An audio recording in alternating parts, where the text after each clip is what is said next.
RTI1, merci de suivre ces 30 minutes d'information. Bonjour à tous et soyez les bienvenus. Voici le sommaire. En Côte d'Ivoire, des prières dites hier à Séguéla, dans la région centre-ouest, lors de la cérémonie des obsèques du 40e jour de l'ancien Premier ministre Ahmed Bakayoko.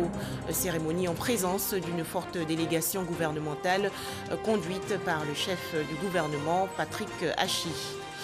Dans ce journal également, nous allons dans la région centre de la Côte d'Ivoire pour découvrir la toute première radio communautaire de la ville de Béoumi, média inauguré il y a quelques jours par le ministre des Ressources animales et halieutique Sidi Touré. Enfin, Amnesty International dénonce dans un rapport l'intensification de la répression au Congo-Brazzaville. En Côte d'Ivoire, donc, la cérémonie des obsèques du 40e jour de l'ancien Premier ministre Ahmed Bakayoko. Des prières ont été dites hier sur la place publique de Séguéla, dans le centre-ouest du pays, en présence d'une forte délégation gouvernementale conduite par le chef du gouvernement, Patrick Achi. Les précisions de Mahama Traoré. Lire le Saint-Coran. Le plus méritoire des actes d'adoration selon les savants musulmans. Il est surtout recommandé de le faire en ce mois béni de Ramadan, mois au cours duquel le livre saint fut révélé au prophète de l'islam. Ce dimanche 18 avril, 6e jour du Ramadan 2021, à la place de la République de Séguéla, les imams ont lu à 2 reprises l'ensemble des 114 chapitres que contient le Saint-Coran, avec pour intention majeure d'intercéder en faveur de l'âme du défunt Premier ministre Ahmed Bakayoko au 40e jour de son décès. Quand il y a un rappel à Dieu, il y a le jour le plus important, c'est le jour de l'inhumation. Ensuite, il y a le 7e jour pour faire un sacrifice.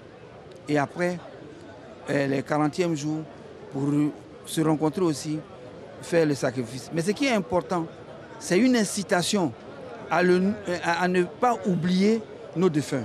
C'est-à-dire le rapport entre le défunt et nous, ça doit être un rapport quotidien. Après chaque prière, tu penses à ton défunt et tu lui fais des prières à partir de nos parents, de nos amis, de ceux qui nous ont fait du bien et qui nous ont dévancés dans l'au-delà.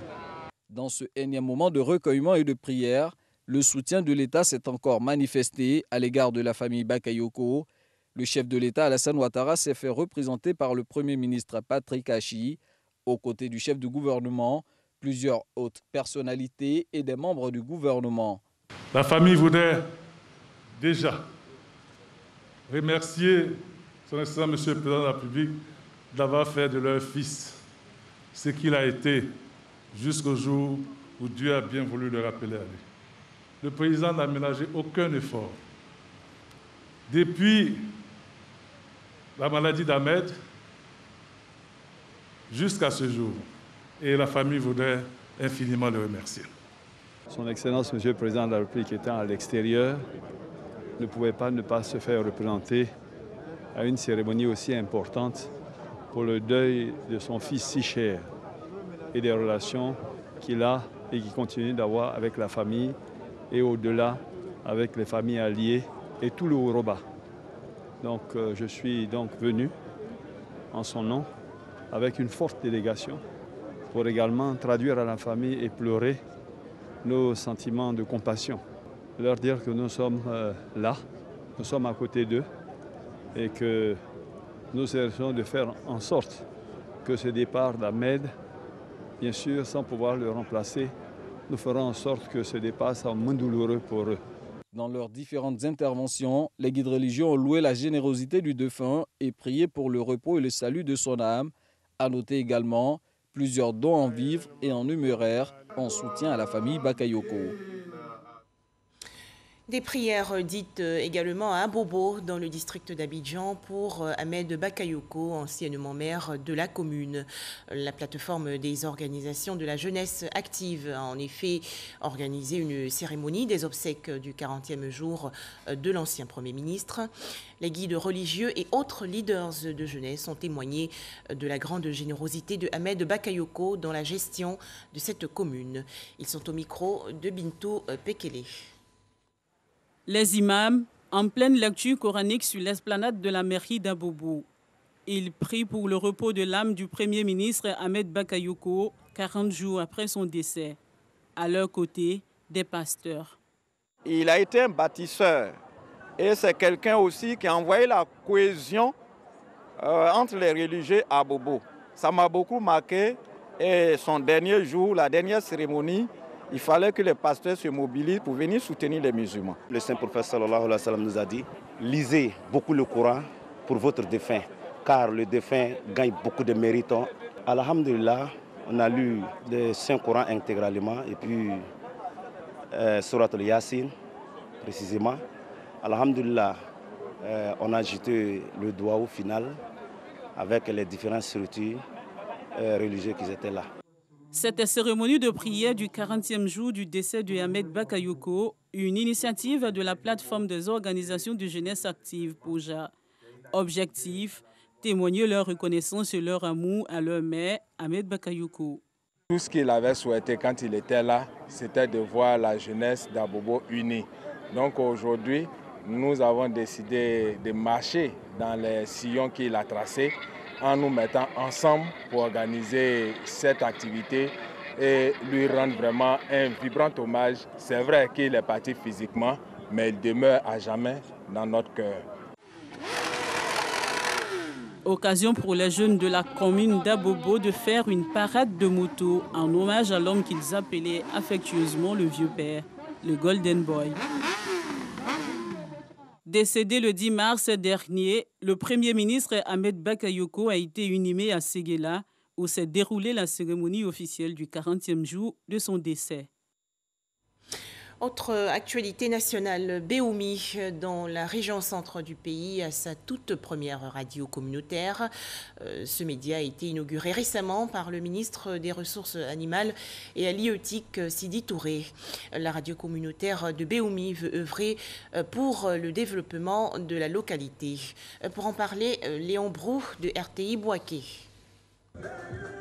À partir de cette coupure de ruban par le ministre des Ressources animales et halieutiques, émet de Béoumi la radio communautaire Bandama FM via la fréquence 101.1. Bonjour à vous donc. Ce grand jour d'inauguration de cette station de radio naît de la volonté du gouvernement de Côte d'Ivoire. Fruit des efforts conjugués de Sidi Touré, alors ministre de la Communication, et de l'ex-ministre de la Solidarité, Mariatou Kone, cette radio se veut un instrument de conciliation et de développement au regard de sa grille des programmes. Créer des espaces d'échange pour que les gens se sentent toujours unis, fraternels. L'équipement de la radio communautaire Bandama FM, un don du PNUD pour accompagner la prévention des crises à Béoumi. Processus dans lequel s'inscrit l'émission pour le lancement officiel de la grille des programmes. À cette émission, les autorités saluent l'avènement de cet outil de communication. Je suis agréablement impressionné par le dispositif institutionnel de gestion qui a été mis en place. Nous allons voir comment il va fonctionner et j'avoue que s'il est très performant, on va appuyer à ce que cela soit répliqué un peu partout sur le territoire. Cette plateforme qu'on vient de nous donner, nous, population de Béoumi, nous attendons bien l'utiliser pour qu'il fasse très bien vivre à Béoumi. Si vous n'avez pas un outil qui fait le lien positif de passer les messages de paix, de cohésion, de solidarité, à tous les coups, les populations individuellement sont exposées à des messages négatifs. La radio Bandama FM vient combler ce vide, nous l'espérons, pour pouvoir permettre aux populations de réapprendre à vivre ensemble parce que ces populations ont toujours été ensemble. Un comité local représentatif des couches sociales assure la gestion de la radio communautaire Bandama FM de Béoumi. 48 greffiers ont prêté serment il y a quelques jours au tribunal de première instance d'Abidjan dans la commune du Plateau. Il s'agit de la promotion 2020-2021 de l'Institut national de formation judiciaire, l'INFJ. Le point dans ce reportage de Laure Goretti et Abou Sanogo. Cette prestation de serment engage ses élèves greffiers de la promotion 2020-2021 à la rigueur, à l'abnégation, à la probité et à l'amour du travail accompli avec conscience professionnelle. Et ils sont désormais responsables du bon déroulement de la procédure et de l'authenticité des actes établis par les magistrats au cours d'un procès. 5 administrateurs des greffes et parquets, 15 attachés des greffes et parquets et 28 secrétaires des greffes et parquets ont prêté serment. Ce serment est une étape très décisive dans notre vie professionnelle, en ce sens qu'on dira que c'est un baptême qui vient de se dérouler. Nous venons à peine de franchir un pas dans le corps judiciaire. Maintenant, notre rôle dans l'appareil judiciaire, ce sera comme tous les autres, de pouvoir servir, assister les magistrats et être au devant de l'appareil, c'est-à-dire être la porte d'entrée et la porte de sortie. Et en même temps, ça nous replonge dans tout le travail abattu pour y arriver et on ne regrette pas. Et soyez-en sûrs, nous ferons tout pour avoir cette très haute conscience professionnelle. Ces nouveaux auxiliaires de justice ont été invités au respect de la hiérarchie et à être professionnels. Chers impétrants, je m'adresse maintenant à vous. Vous devez, dans le cadre de l'exercice de vos fonctions, vous conformer à la légalité et assumer votre fonction de service, votre mission de service public dans le strict respect des règles déontologiques que vous imposent vos fonctions. Vous devez être des travailleurs acharnés, dévoués et loyaux et servir fidèlement les administrations des services de l'administration du ministère de la Justice. Ces nouveaux auxiliaires de justice sont tous sortis de l'Institut national de formation judiciaire au titre de l'année 2020-2021. Contre le coronavirus, continuons de respecter les gestes barrières.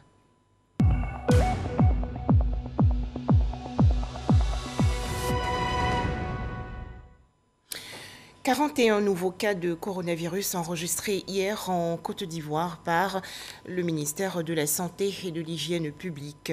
La Côte d'Ivoire comptabilise donc actuellement 45 560 cas confirmés de coronavirus, 45 129 personnes guéries, 274 décès et 157 cas actifs.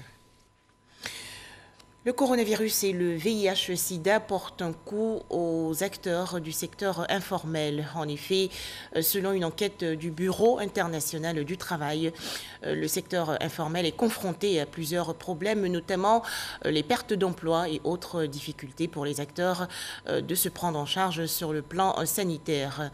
Le BIT a donc fait des recommandations afin d'améliorer la situation sanitaire dans le secteur informel.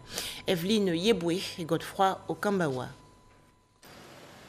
En Côte d'Ivoire, l'informel contribue à 40% au PIB à travers la création de petits emplois. Aujourd'hui, avec la pandémie liée à la Covid-19, l'activité informelle est en difficulté. Les gens ne payent plus comme avant parce qu'ils disent qu'on va les contaminer. Ça arrivait à un certain niveau, je ne vendais plus. Parce que ça ne marchait même pas même. Donc ça fait que moi-même j'ai arrêté. C'est dans la semaine passée là que moi j'ai commencé à venir vendre encore. Avec la Covid-19, les personnes vivant avec le VIH et exerçant dans le secteur informel sont doublement touchées par cette réalité. La majorité n'a pas accès au marché du travail. Beaucoup de ces travailleurs ont eu à perdre leur activité professionnelle ou à faire face à une diminution de leurs sources de revenus.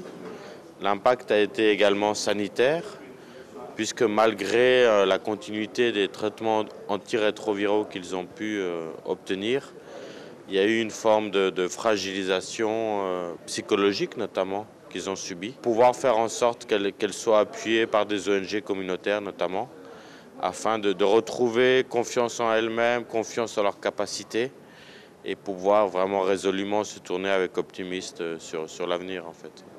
Cette étude menée par le Bureau international du travail et son partenaire ONU-SIDA sur l'impact de la Covid-19 et le VIH dans le secteur informel vise, à travers des recommandations, à améliorer les conditions de vie de ces personnes. Très récemment, une étude qui a été faite par l'OMS et l'ONU-SIDA montre que si vous ne continuez pas à maintenir les services de prévention et de prise en charge du VIH dans la crise actuelle, dans le contexte de crise actuelle de la Covid-19, les risques de décès sont beaucoup plus importants. Donc je crois que ce qui est important, c'est vraiment de réinsister sur le fait que c'est le même combat et que de plus en plus, il nous faut des systèmes de santé résilients face aux épidémies multiples. La crise de la Covid-19 a eu des impacts très négatifs sur les acteurs de l'économie informelle et notamment certains groupes vulnérables. Les travailleurs travaillant avec le VIH-Sida ont été un groupe particulièrement touché par la crise de la Covid. Cet atelier servira à identifier des recommandations et mettre en œuvre des activités ciblées qui va permettre justement à améliorer la situation de ces travailleurs en grande vulnérabilité. Pour pallier cette situation, la Côte d'Ivoire a mis en place pour 2021 un fonds de soutien de 180 milliards de francs CFA aux entreprises et aux populations vulnérables touchées par cette pandémie afin de faire face aux effets de la Covid-19. Toujours en Côte d'Ivoire, cet atelier pour réformer le cadre juridique, administratif, technique et financier de la médaille d'honneur du travail. Cette rencontre s'est déroulée le 15 avril dernier dans la commune de Cocody. Les explications de Issaïeo. Instituée depuis 1963, la médaille d'honneur du travail récompense l'ancienneté des services effectués chez un ou deux employeurs par un salarié. Aujourd'hui, les conditions d'attribution semblent être obsolètes, d'où l'instauration d'un cadre d'échange avec les acteurs concernés en vue d'apporter une réforme. Le décret, quand il était fait en 1963, il était adapté à un contexte qui ne tient plus aujourd'hui. Et donc, il y a plusieurs anomalies déjà sur le plan juridique qu'il faut corriger. Et il y a des pratiques qui se sont installées parce que le décret n'était pas très expressif. Donc, ce sont ces anomalies qu'il va falloir corriger. La réforme de la médaille d'honneur du travail vise principalement les objectifs suivants. Réformer le cadre juridique de la médaille d'honneur du travail pour l'adapter à l'évolution législative impulsée par le nouveau Code du travail de 2015 et les textes subséquents. Automatiser les procédures pour l'examen des requêtes et la délivrance subséquente des médailles et diplômes. Définir et harmoniser les spécifications techniques des diplômes et des médailles. Une réforme saluée par les partenaires sociaux. Il y a d'autres emplois qui viennent, on parle d'emploi vert, tout ça, donc vraiment c'est important. Donc on leur demande simplement de regarder un peu comment font les caisses de retraite, où un travailleur est suivi dans la carrière. Dès qu'il part à la retraite, on liquide sa pension. Donc le travailleur qui est en exercice, au cours de sa carrière, effectivement, doit être renseigné dans une base de données pour le suivi, pour qu'à la fin, on puisse le récompenser. La médaille d'honneur du travail comprend 4 échelons, à savoir la médaille d'argent, la médaille de vermeil, la médaille d'or et la grande médaille d'or. Elle est décernée à un travailleur dans une entreprise qu'après 15 ans de service. Comment lutter contre la déforestation et le braconnage en Côte d'Ivoire? Un projet en faveur du développement durable a été créé depuis mai 2018. Il s'agit du Unzi River Lodge. Ce réceptif a été officiellement inauguré en présence des autorités administratives et politiques de la région de Bouaké, dans le centre du pays. Les explications de Léon Brou de RTI Bouaké.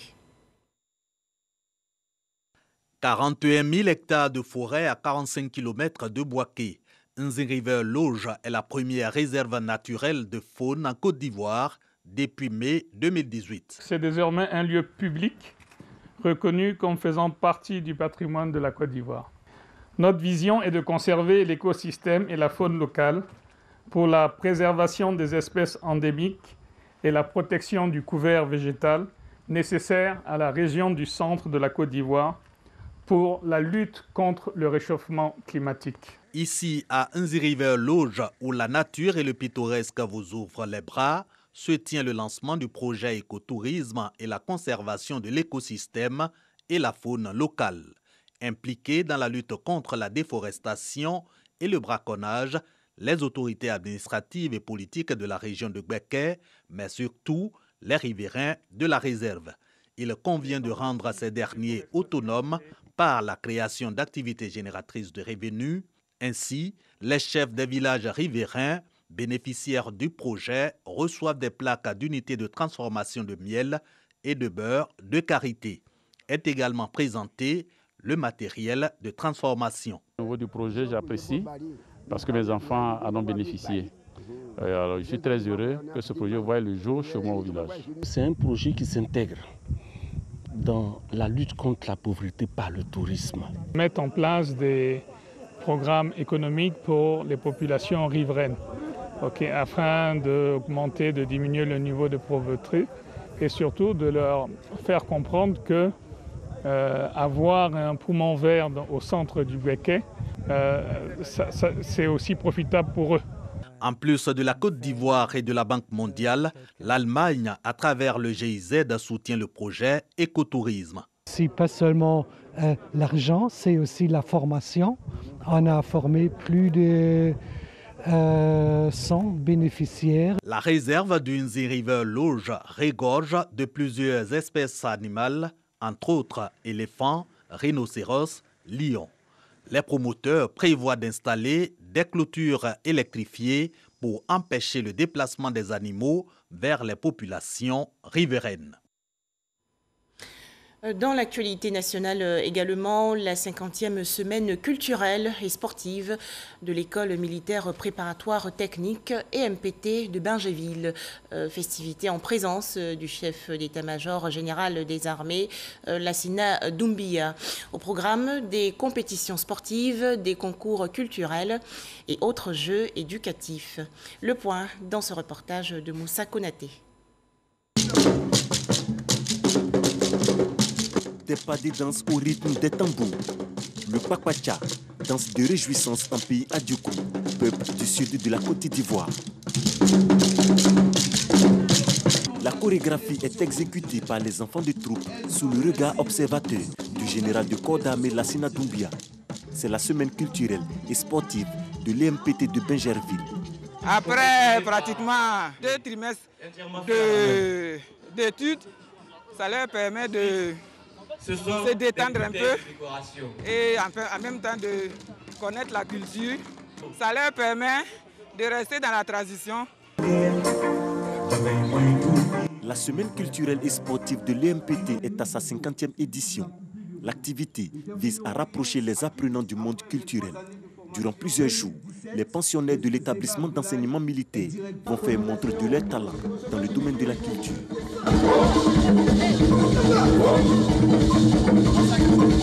Ce qui me marque aujourd'hui, c'est trouver encore dans notre pays des écoles d'élite où des enfants s'expriment dans toutes les dimensions, où l'excellence est mise en valeur, où l'esprit et le corps sont valorisés, où la formation permet à nos enfants de devenir demain les vraies élites qu'on recherche.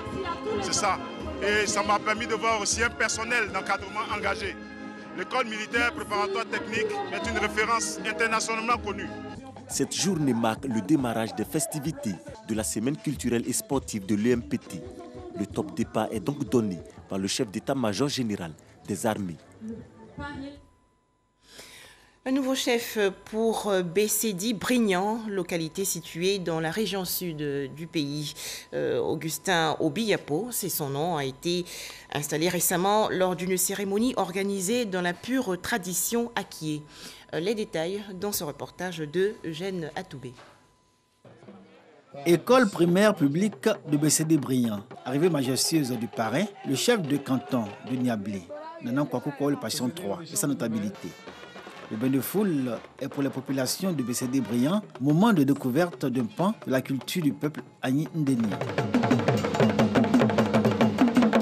Quelques instants plus tard, Obiyadou Yapi Augustin, celui qui sera officiellement installé en qualité de chef de village de Bessedi Brignan, fait son apparition. Il est lui aussi accompagné de sa notabilité et des membres de sa famille. Dans une atmosphère d'approbation générale, il achève sa procession, puis vient le moment de la reconnaissance officielle de tous les villages. Et il est désigné dans sa famille. Et il y a une rotation dans les 7 familles chaque 5 ans. On sait déjà que dans 5 ans, c'est la famille Chahinsemi qui va présenter le chef. Maintenant, dans la désignation, s'il y a un souci dans cette famille-là pour trouver l'élu, ils font une élection. Ça a été le cas pour le chef qui est en train d'être intronisé aujourd'hui. Nous, en tant que fils du village, c'est de l'entourer de notre soutien, de nos conseils s'il en a besoin. Parce qu'en fait, ce qui est le plus important, c'est la cohésion au niveau du village. Le moment est solennel et la tradition retrouve tous ses droits. Le rituel qui entoure la transmission du pouvoir en pays acquis est respecté jusqu'au plus petit détail. Il finit par l'installation de Obi Adou Yapi Augustin. Monsieur Adou Yapi Augustin, nommé chef du village de Bessedi-Briand, est soumis aux obligations de neutralité, d'impartialité et de réserve. Son arrêté de nomination lui a été remis par le préfet du département d'Alzopé, dont fait partie la sous-préfecture de Bessedi-Briand. Le chef a une mission d'encadrement, de mobilisation et d'éducation des populations. Il doit veiller au respect des institutions et des symboles de l'État dans le village. Une nouvelle ère commence à Bessedi-Briand avec Obi Adou Yapi Augustin, le 5e chef de village de Bessedi-Briand. Tout Briand est là où il se trouve, doit savoir qu'il doit apporter sa pierre à l'édifice. Et son édifice aujourd'hui, c'est Bessedi-Briand. En apportant les moyens, son soutien, qu'il soit fier de son village et voir son village évoluer. Population de Bessedi-Briand, aidez votre chef à réussir sa mission en vous mettant avec respect à sa disposition pour le bonheur de toute la communauté villageoise. Dans la tradition successorale de ce village et selon son organisation sociale, le règne du nouveau chef va durer 5 années. Il sera assisté pour sa gouvernance de 7 notables issus de 7 familles choisies parmi les 16 grandes familles que compte le village, ainsi que d'un chef de terre, garant de la tradition.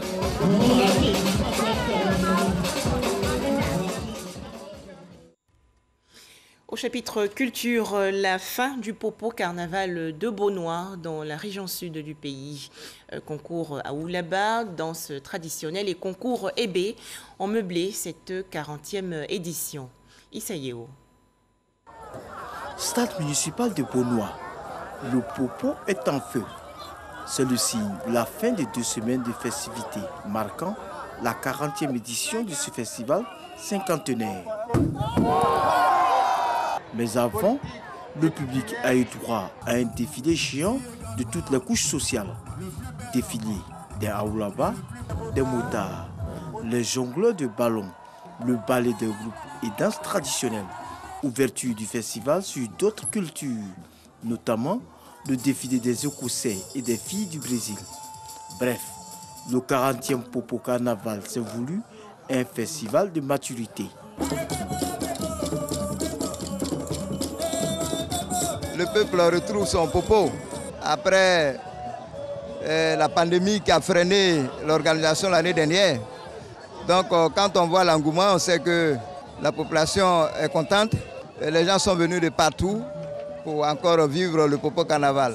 Les autorités politiques et administratives ont mis à profit cette 40e édition du Popo Carnaval pour appeler toute la population à la paix et à la cohésion.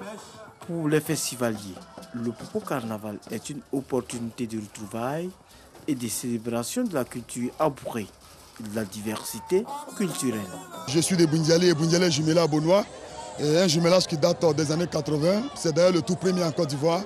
Chaque année, nous venons participer donc à ce festival-là parce que Beaunois nous invite et on en fait pareil lorsqu'il y a des événements à Bundiali, on invite aussi la jeunesse de Beaunois. C'est extraordinaire. Nous sommes à la 40e édition et tout se passe bien, la sécurité, l'organisation, tout se déroule bien.